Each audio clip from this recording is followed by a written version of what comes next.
Welcome to It's Art at the End of the Day, the podcast where we explore lives and work of artists who see the world just a little differently. I'm David, and today we're joined by a powerful visual storyteller, photographer, Janet Baker. Janet's relationship with photography began when she received her first camera at 18, a gift that sparked a lifelong journey of observation and expression. Working primarily in black and white, Janet captures emotion in its most intimate and in unfiltered form.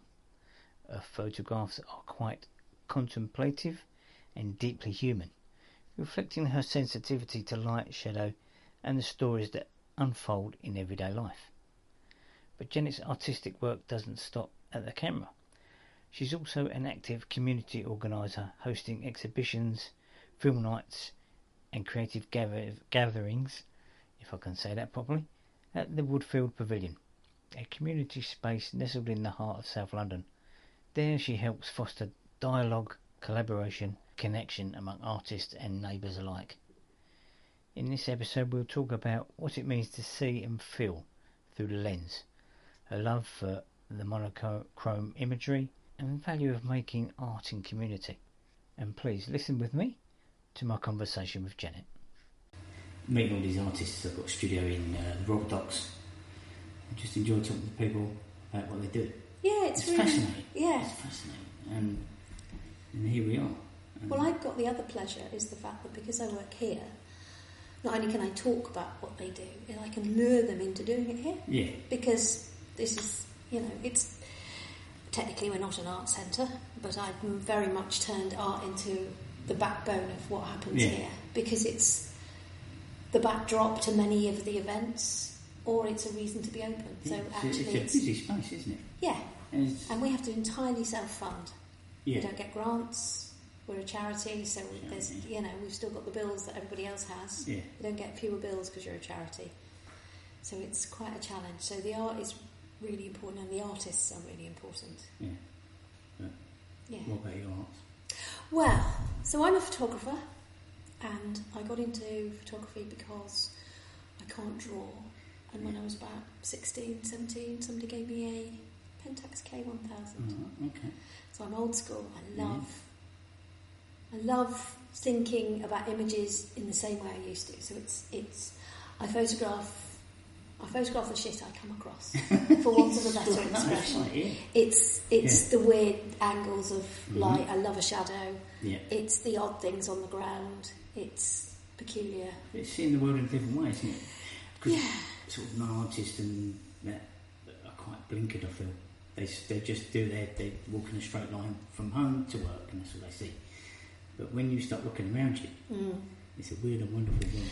Yeah, so even something that's I've quite got into photographing graffiti, but I won't photograph it straight on. Yeah. So you get the angles of the paint drops and the things that's underneath the graffiti, even though the colours are screaming out at you. Yeah. It's really interesting seeing that. Mostly I shoot in black and white, and mostly I think like I've still got a Pentax K1000 and a roll of HP5. Yeah. Okay. So I'm thinking old school. I'm thinking about the limitations of what I've got rather than the possibilities, and reducing something to the shadows, the light, the simplicity of the image. It's amazing depth within black and white, isn't it? Even though colour's beautiful, but colour's all too much. It's just so much depth in black and white. It's unbelievable, really, isn't it? It's a grayscale from white to black. It can tell more of a story than colour could ever do. Yeah, absolutely. And I think it's that link to the immediacy of the feeling you get, the emotion you get from a moment. I mean, I do still shoot colour sometimes, because sometimes you would be losing something by not having that colour. But I still want the image to be simple. I'm never going to try and do a landscape because you can't do it in colour. It's all too spectacular to try and get. But if I've got a really cold morning and a foggy day and a bit of light coming through a tree, that will be black and white, because it's all depth there, absolutely, and it's about that moment that says, something, some emotion, some weird Yeah. Yeah, it's hard to explain black and white photography, isn't it? It's just hard to explain. But all the best. Oh. All my favourite photographs in the world, all the photographers have shot in black and white. Yeah. There's a guy called Nick Brandt who is unbelievable, and he's not well known enough, but he should be. And his stuff is his and an original Ansel Adams scene in full size are the two photographs that the two works that make me cry when I see them. Yeah. Nick Brandt does amazing. He's an environmentalist, so he goes to places and shoots, works with the people that have been displaced or the animals that have been displaced. That utterly worth any chance you get to see his stuff. Huge story there, isn't it? Yeah, and his photographs are so beautiful. Yeah. They're unbelievably beautiful and vast. Yeah. So when you see them in real life, I mean, to be fair, I could watch them for hours on Instagram. I don't care. Yeah. But you see them in real life. The impact of them is amazing, and they're so simple. Yeah. Which is the power of a good photograph. Yeah, I mean, I'd like to go to a few places that are having problems at the moment, but my family wouldn't forgive me if I went over to Gaza or wherever. I don't think they'd let me go, but I'd like to see that. Yeah, because I feel that there's a lot going on. It's funny when you as a photographer, there's that kind of one step away. I mean, we have to be careful because we have to. I mean, not physically careful, but emotionally careful and emotionally sensitive when you're shooting things that are quite difficult for other people, that we're not just being voyeuristic. Yeah. But, you see things differently. Story, don't you? Yeah, and that's... See, I've never been into art as such, but I prefer photography because I think it's got more of a story and can tell deeper stories or emotional stories. Yeah. Because what you can capture in that moment. Because they are moments. I think there's something... Despite the fact that you're catching it and you're making it permanent, everything, because it's a photograph, it's instant history. Yeah. But you are capturing something about that, the breath of that moment. It's kind of almost like that moment is holding its breath. Yeah. And you've caught it, and then you are representing it in your way. Yeah. And if it can have, even with people... Give me goose pimples, give me goose... It's just that, isn't it? It's just... Yeah. It's amazing. Yeah, and when you see it, I get to play with photography because I'm running this place most of the time. But it's still a real pleasure to be able to get those moments out. It's really lovely. You beat me on a question. I was just going to ask you, do you get time? Not as much as I'd like, no, absolutely not. No. And it's interesting because I start, if I go out with my camera, I start processing what I'm looking at slightly differently. Mm-hmm. As far as I'm concerned, a camera is a box. I don't care what people take pictures with. Yeah. If I've got my phone with me, it takes great shots, and I'm quite happy if it's that, because I'm not a techie snob. No. I used to work in the photographic world, so I know how techie some people can get. As far as I'm concerned, it's a bloody box. Just take a picture. It's my point of view. Yeah. I don't do the it's got to be such and such a speed and the f-stop and this that. Just get the bloody photograph. Yeah, try to take the. I say capture. Take the photograph. Yeah. That's the story. That's the thing you're looking at. But I do think differently when I've got my camera with me. If I've gone right, okay, I'm just going to walk about, but I have my camera, so I kind of. It's a little bit more work because I've set out to pay attention a little more rather than wait for that moment to hit me. Yeah. I've gone routing, and I think I do. My speed slows because I run 90 miles an hour most of the time. So going out with a camera, I was fortunate enough. I was in Morocco at the beginning of May. And went to one of the little local markets of the village I was staying at. And it was really lovely to go out. It was like 6 o'clock in the evening, the sun's going down, so I've got the light. Yeah. Suddenly I took about 10 shots, that was all, but it was with my camera, so I'm looking differently, and it was really fun to play with that. It does make you slow down. It does make you slow down. You are looking at, you're constantly you're aware of everything that goes on. Whereas if I've got my phone with me, I'll still take certain shots, but I'm not looking, I'm not hunting for that moment. Yeah. And it's really, it's a different thing. And I don't, practice it enough. And I think there is a practice in photography, not the fact you've got to practice in... It's honing the thing that you like to take a picture of. Yeah, and giving yourself that time and that permission to do so. Yeah. I don't do it enough. I'm busy, like most people are, and they've got a job. And this job is not a normal job, so it's not... it takes a lot of my energy. It does. Yeah. A lot of organising goes on. Yes, yeah. So, like, have you exhibited your work before? A couple of years ago, because a week came free here, and I hate having blank walls downstairs because it means I've got to clean them.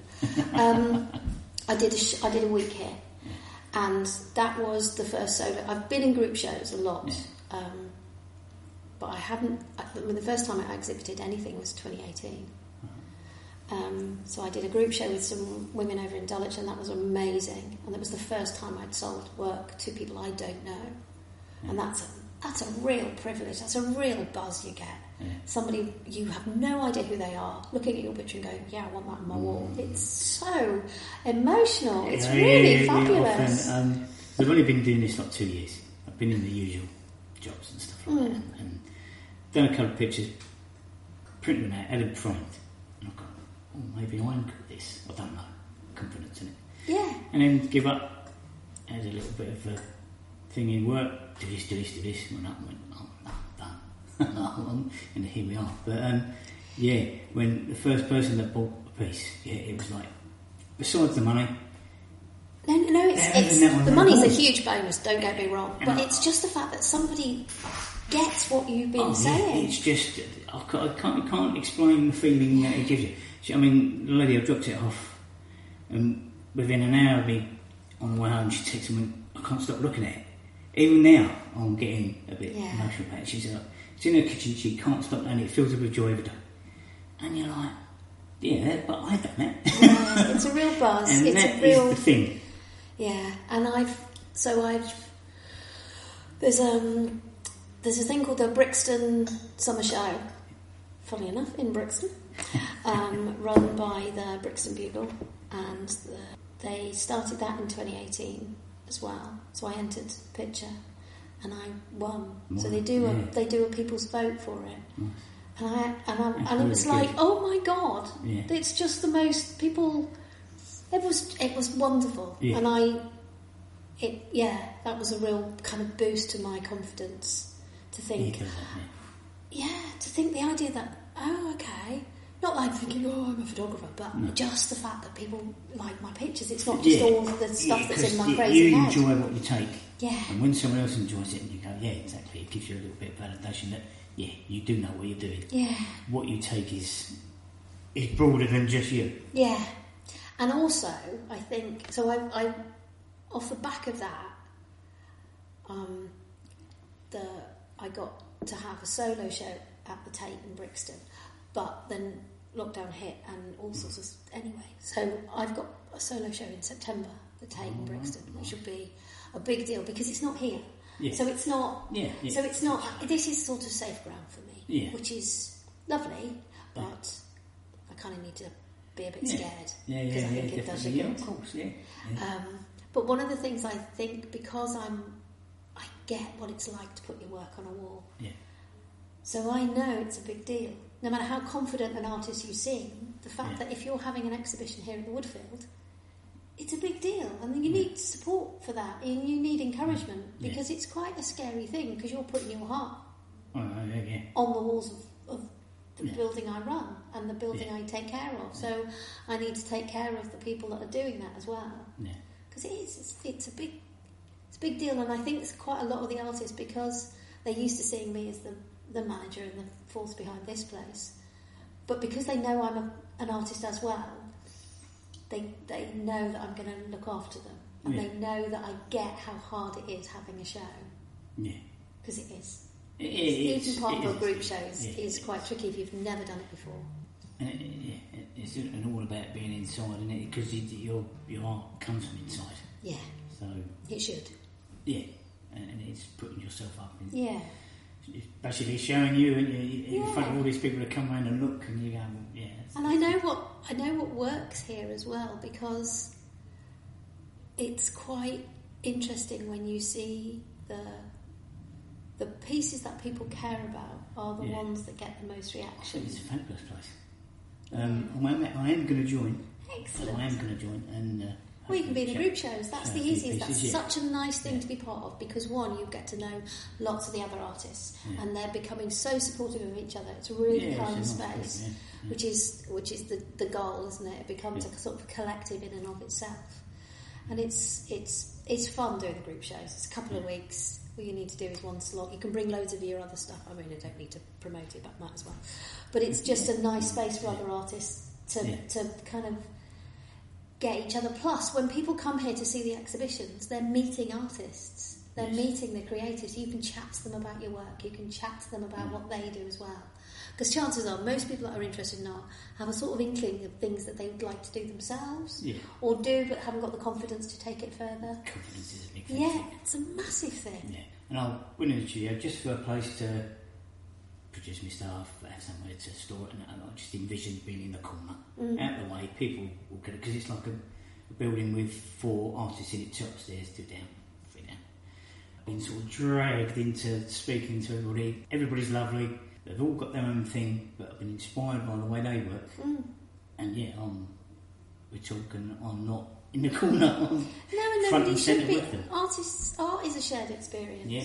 And you can always learn off other people. Yeah. And even if just the joy of looking at other people's work makes you happy, then that's a win anyway. A hell of a lot by being even stuff that I wouldn't imagine I'd like.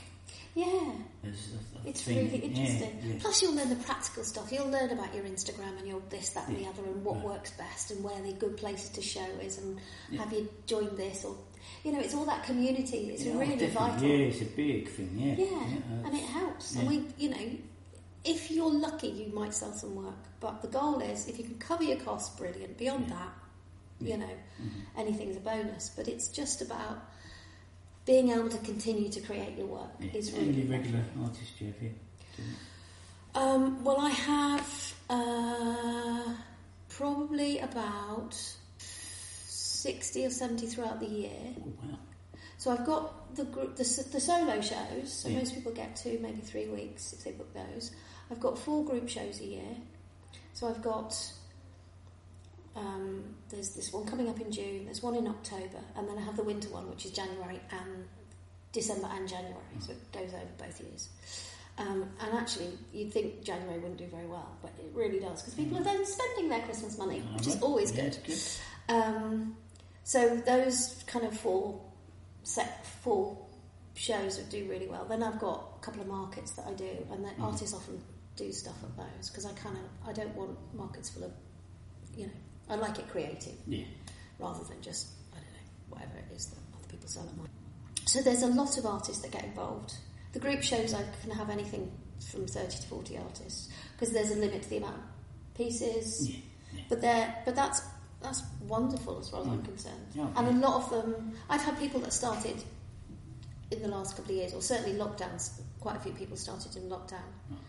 2 people that have been doing it for years and make a full-time living out of it. And I like the fact that I get that cross-pollination of not only types of work, but artists themselves. It's really nice. And I've got textile artists, photographers, painters, etchers. Good mix. Oh, it's a hell of a mix. Gorgeous.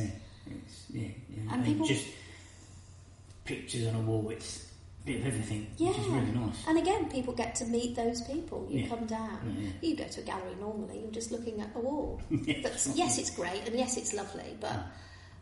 when you can meet an artist that's created something that you're looking at, it's lovely. It's really intriguing. It's really nice. That's good. I will be here. Excellent. I'm delighted. And as Joanna said, poetry. Yeah. So I started with a friend of my daughter's. Actually, we started the open mic nights, poetry open mic nights, about 3 years ago now, and I write like my photography, so something will make me go, right, I need to get it all down on paper, and that will be that moment.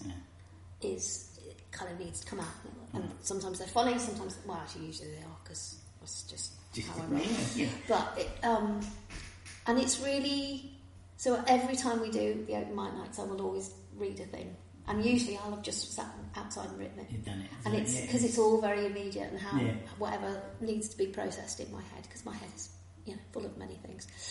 And it's really lovely having words and images working together. Because it's all kind of goes parallel with the way you take photography, doesn't it? Yeah. It's immediate. Yeah. Not, I've worked on that piece of poetry 6 months ago. I write it, and I have to write it by hand because I want to see if I need to cross something out, it gets crossed out, and I kind of love the fact that there's flaws in things. I don't want it perfect. Yeah. I don't want my photography perfect. I don't edit my photography beyond sometimes a bit of a crop and sometimes out the contrast.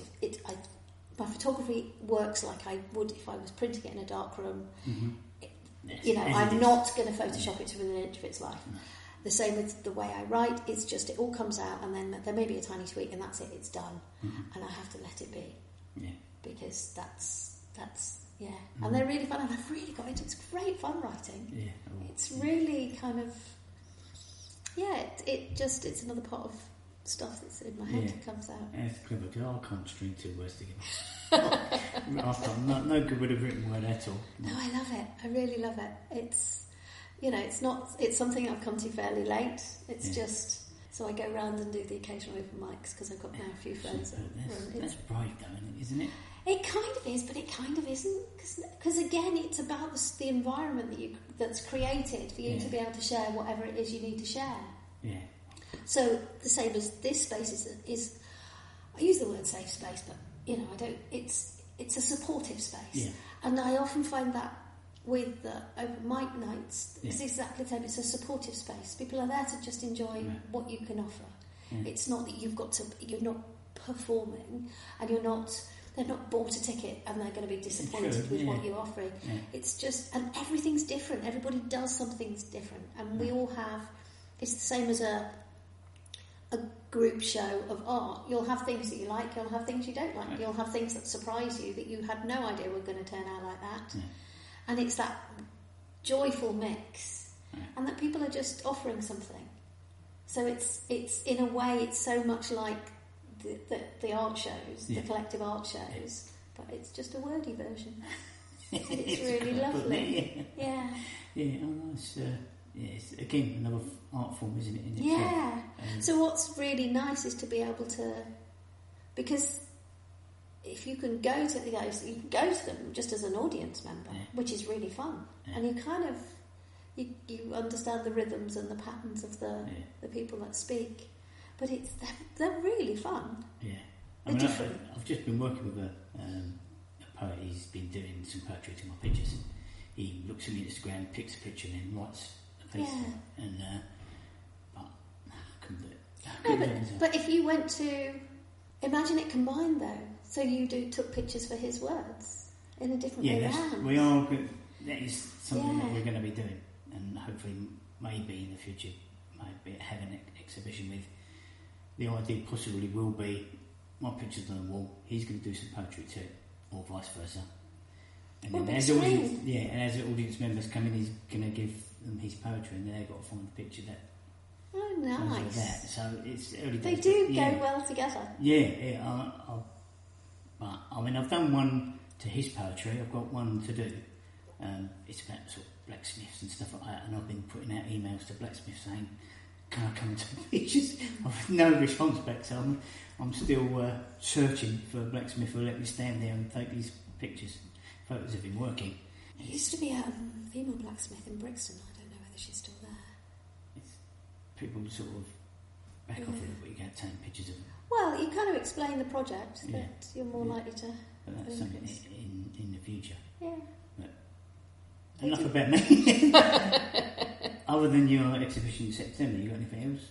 Do you plan ahead, or is it just? No, I don't. No. I'm rubbish at planning ahead. Yeah, but you do this. So I know, but a lot of this is quite.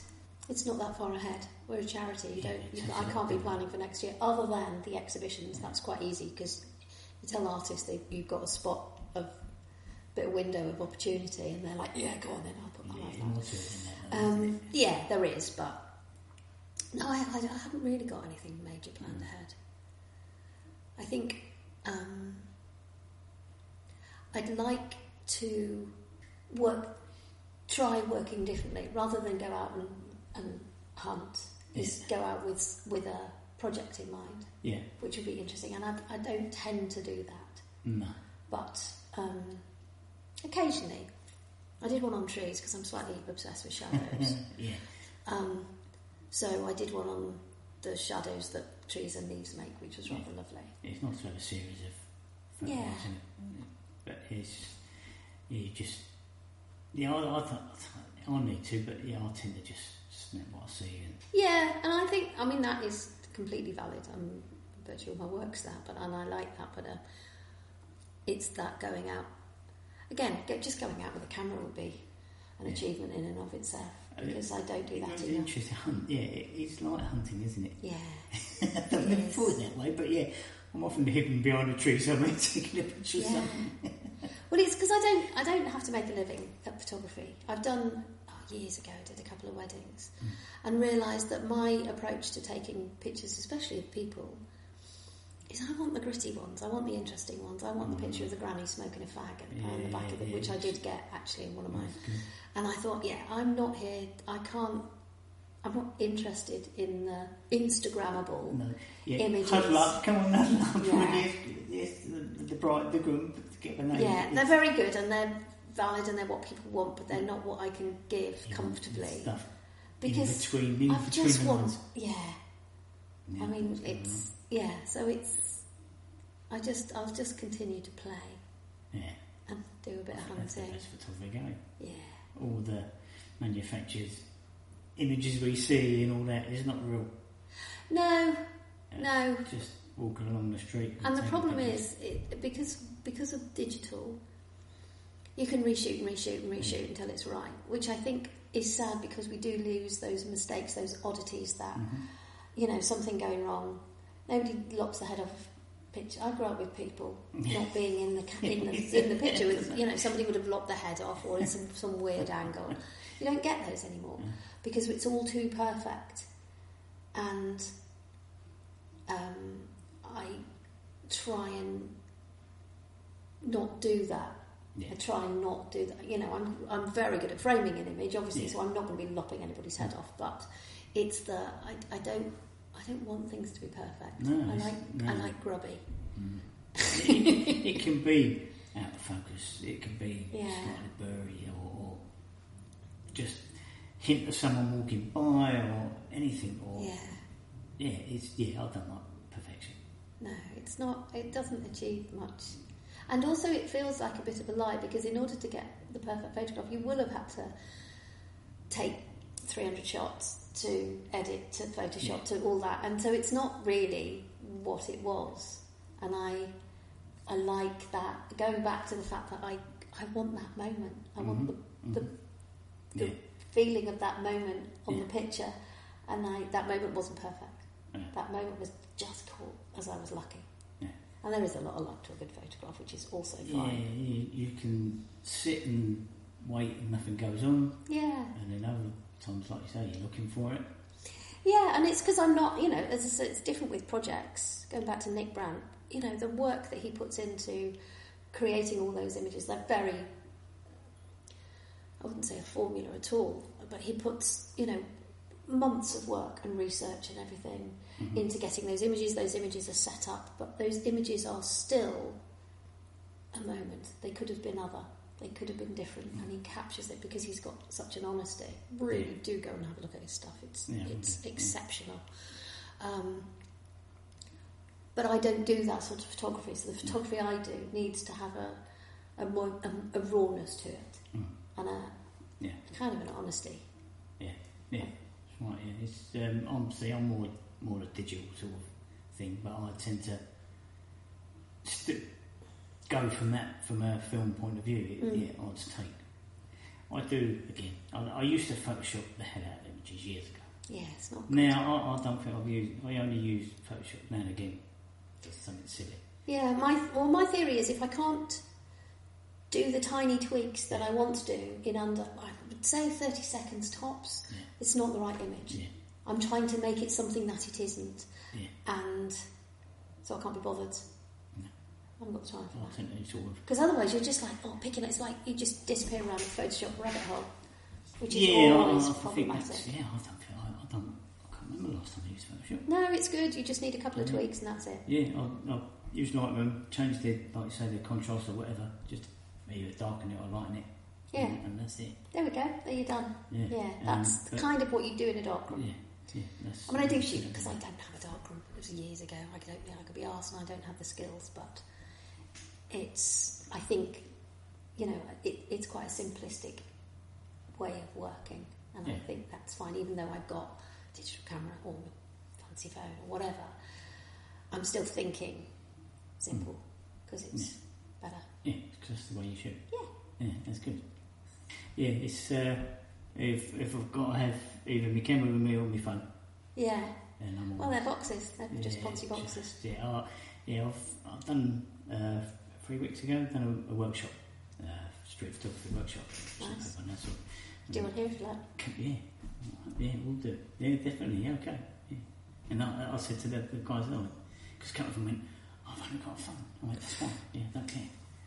Phones have saved the world. Phones are, we've got stuff coming out of Gaza that we wouldn't have if people didn't have their phones. We've got, because we have that access to images and the world now in a way that, we had war photographers doing amazing, brave things. We've now got everybody who it's possible to get those images out. Phones are great. I mean, they probably slightly over tweak, but that's what AI does for you. But it's still an image that we want to see, and you'll get it from street photography, and you'll get it from your phone if you have to. I mean, one of the guys who was there, I didn't know he's got a little bit of experience in photography, but he writes blogs, and he mentioned me in it and said that I've opened his eyes a little bit. But some of the pictures he took, I'm like, I never see that. He's got like a guy just stepping. He was taking a picture of something, but someone just happened to walk past, and he took it right at that moment. So he's got like the foot and then whatever he was taking.